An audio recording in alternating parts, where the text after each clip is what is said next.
आज हम फोटोशॉप में एक और सिंपल सा फीचर सीखने वाले हैं। इस फीचर का नाम है पैटर्न्स। पैटर्न से आप डिजाइन में रिपीट होने वाली शेप्स या टेक्सचर का यूज कर सकते हैं। ये बैकग्राउंड, टेक्स्ट और इमेज में यूज होता है। आप सिंपल पैटर्न को सेलेक्ट करके डिजाइन में अप्लाई कर सकते हैं। ये टूल आसान है और डिजाइन को और इंटरेस्टिंग बनाता है। दोस्तों, मेरा नाम इमरान हुसैन है, आप देख रहे हैं ओटीपी टेक। तो आइए स्टार्ट करते हैं। ऑलराइट, तो जैसा कि मैंने बताया कि आज हम बात करने वाले हैं पैटर्न्स की।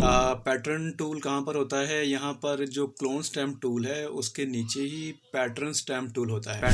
पैटर्न स्टैम्प टूल को मैंने सेलेक्ट किया है। इसका ब्रश का साइज मैं थोड़ा सा छोटा कर लेता हूँ। यहाँ प्रॉपर्टी बार में फ्लो मैंने थोड़ा सा बढ़ा दिया है। याद रखें, ये जो प्रॉपर्टी पैनल है मैंने पहले भी आपको काफी डिटेल्स में समझाए हुए हैं। ठीक है जी। अच्छा, उसके बाद अगर मैं बात करूँ कि जैसे ही मैं इसको क्लिक करना शुरू करता हूँ तो ये देखिए एक पैटर्न जो है वो इसने बनाना स्टार्ट कर दिया है। ठीक है, एक ट्रायंगल का जो पैटर्न है ये इसने बनाना स्टार्ट कर दिया है। कहाँ से ली है इसने ये प्रॉपर्टी? यहाँ से। ठीक है, जैसे ही इसके ऊपर क्लिक करेंगे आपको मुख्तलिफ किस्म के और भी पैटर्न देखने को मिल जाएंगे। या आपको थोड़ा सा अगर मैं जूम करके दिखाऊं तो ये मुख्तलिफ किस्म के पैटर्न बनना शुरू हो जाते हैं। तो यहाँ पर आप मुख्तलिफ किस्म के पैटर्न जो है वो उनको अप्लाई कर सकते हैं, चेक कर सकते हैं। बाज़ औक़ात आप कोई बैकग्राउंड पैटर्न के ऊपर बनाना चाहते हैं, फॉर एग्जांपल ये वाला अगर हम पैटर्न लें, ठीक है जी, और मैं जो है वो इसका फ्लो फुल कर देता हूँ। ब्रश का साइज मैंने थोड़ा सा बड़ा कर दिया है और इसको मैंने छोटा करके जैसे ही यहाँ से ड्रैग किया है तो आपकी पूरी लेयर के ऊपर, सॉरी ये बैकग्राउंड लेयर है तो उसके ऊपर इसने पैटर्न एक फिल कर दिया है। यानी इससे भी आप मुख्तलिफ किस्म के बैकग्राउंड बना सकते हैं। और अगर आप यहाँ पर देखें तो यहाँ पर एक बटन आपको देखने को मिल जाता है। यहाँ पर और मज़ीद काफ़ी सारे पैटर्न्स होते हैं जो आप, जैसे ये आर्टिस्ट सरफेस है, आर्टिस्ट ब्रशेस, कैनवस है, कलर पेपर है, इसी तरह से मज़ीद जो है वो काफ़ी किस्म के पैटर्न आपको देखने को मिल जाएंगे।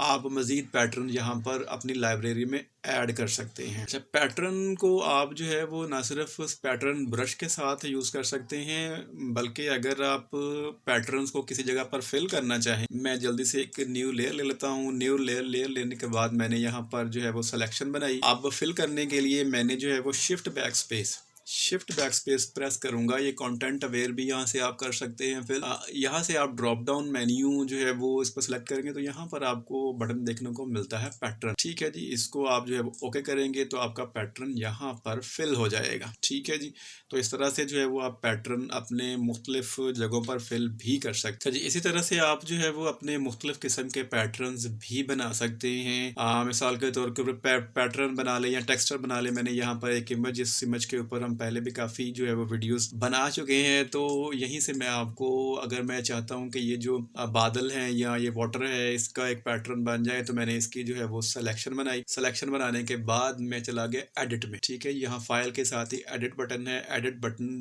के नीचे अगर आप आए तो यहाँ पर आपको एक बटन मिलता है डिफाइन पैटर्न का। आप इसको ओके कर दें। ओके करने के बाद जो है वो मैं अपनी फाइल के ऊपर आ गया। यहाँ से मैंने शिफ्ट बैक स्पेस किया, यहाँ से जो है वो शिफ्ट बैक स्पेस करने के बाद पैटर्न ओके करेंगे तो इसने बाय डिफ़ॉल्ट जो पुराना पैटर्न है वो ही सिलेक्ट कर लिया। मैं ये पैटर्न जो है वो सेलेक्ट नहीं करना चाहता। मैं चाहता हूँ कि मेरा जो मैंने अभी जो पैटर्न यहाँ पर डाला था वो आ जाए। तो ये यहाँ पर जैसे ही आप पैटर्न टूल लेंगे तब ये प्रॉपर्टीज आपके पास आएंगी। ठीक है, मैंने ये लिया और इसको जो है वो ओके कर दिया। अब जब मैं बैक स्पेस करके ओके करूँगा, अच्छा सॉरी, ये अभी तक चूँकि वो पुराना ही पैटर्न लेके चल रहा है, मैं दोबारा से एक सिलेक्शन बना लेता हूँ। ठीक है, ताकि आपको चीज़ जो है वो थोड़ी सी वाज़ेह पता चल जाए। सॉरी, ये बेसिकली यहाँ पर जैसे ही मैंने शिफ्ट बैक स्पेस किया तो यहाँ पर कस्टम पैटर्न और यहाँ पर आपका पैटर्न पड़ा हुआ है। इसको आप ओके करें तो यहाँ पर आपका पैटर्न जो है वो अप्लाई हो चुका है। ठीक है जी, इसको जो है वो आप बड़ा छोटा कर सकते हैं, ये तो आपको पता ही होगा। अच्छा, मैंने जो है वो इसको अंडू कर दिया है। मैं इसको जो है वो अंडू कर रहा हूँ। यानी मिसाल के तौर के ऊपर अगर अपनी लेयर के ऊपर पैटर्न अप्लाई करना चाहते हैं तो शिफ्ट बैक स्पेस करेंगे। यहाँ से आपका पैटर्न ऑलरेडी सिलेक्टेड है, यहाँ से आप ओके करेंगे तो ये पैटर्न आपका इस सिलेक्शन में आ जाएगा। ठीक है जी। यानी अगर आप चाहते हैं कि पूरी लेयर के ऊपर आपका पैटर्न जो है वो हो जाए, सॉरी ये मैंने ऑल्ट बैक स्पेस कर दिया, शिफ्ट बैक स्पेस करेंगे, यहाँ से अपना जो पैटर्न है वो सेलेक्ट कर लेंगे, उसको ओके करेंगे, तो ये आपकी पूरी लेयर के ऊपर पैटर्न जो आपने यहाँ से उठाया था वो यहाँ पर सेलेक्ट हो गया है। यानी जो टेक्सचर आपने उठाया था वो पैटर्न की शेप में यहाँ पर आ गया है। अच्छा, ये जो टाइल्स हैं ये डेफिनेटली आएंगे ही, क्योंकि इसने जो है वो इतनी जो इसकी प्रॉपर्टी है उसको उठाया है, यानी इस इमेज के इसने पिक्सल्स को उठाया है और इस इमेज के ऊपर जितने पिक्सल्स हैं उनको पैटर्न वाइज यहाँ पर इसने पेस्ट कर दिया है, यानी इसको एज ए पैटर्न लेकर चला है उसने। जस्ट इतनी, मिसाल के तौर के ऊपर अगर हमारी लेयर जस्ट इतनी होती तो ये हमारा बैकग्राउंड जो है वो कंसिडर होता है। लेकिन हाँ, ये जो टाइल्स हैं इनको हम ख़त्म कर सकते हैं सीमलेस पैटर्न के थ्रू। डेफिनेटली उसमें थोड़ी बहुत मज़ीद आपको चेंजिंग जो है वो करनी होती हैं, तभी जो है वो ये जो टाइल्स हैं जो सीमलेस पैटर्न है वो आप क्रिएट कर सकते हैं। मैं कोशिश करूँगा कि आगे आने वाली क्लास में आपको सीमलेस पैटर्न भी बनाना सिखा दूँ।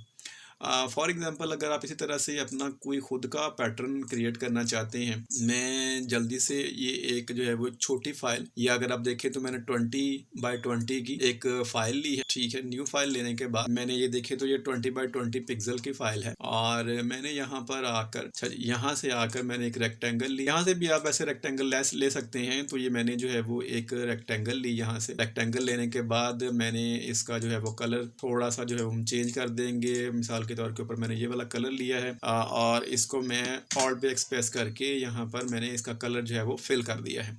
अच्छा, अगर आप चाहते हैं कि ये वाला जो एरिया है वो ट्रांसपेरेंट रहे, तो ये मैं बैकग्राउंड लेयर को जो है वो हाइड कर रहा हूँ। उसके बाद आप कंट्रोल ए प्रेस के इसकी मुकम्मल की एक सिलेक्शन बना लें।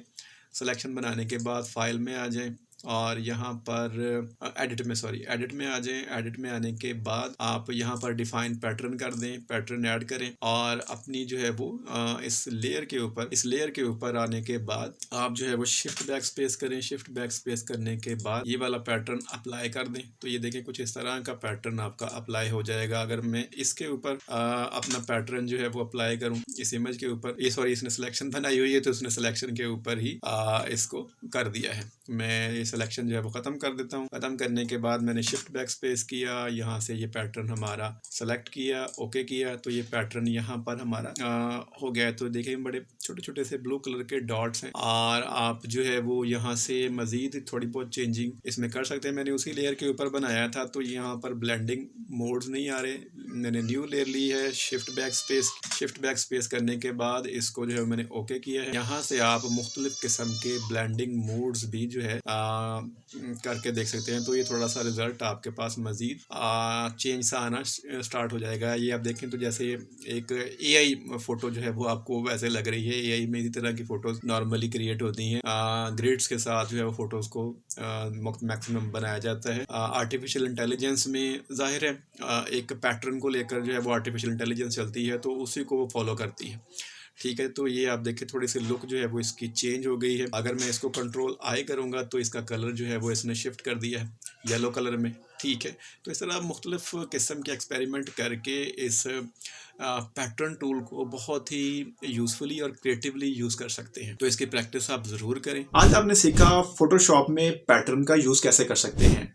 नेक्स्ट वीडियो में हम देखेंगे लेयर्स, स्टाइल्स और ब्लेंडिंग ऑप्शन का यूज़। अगर आपको ये वीडियो पसंद आई है तो वीडियो को लाइक करें, चैनल को सब्सक्राइब करें और बेल आइकन नोटिफिकेशन को भी ऑन करें।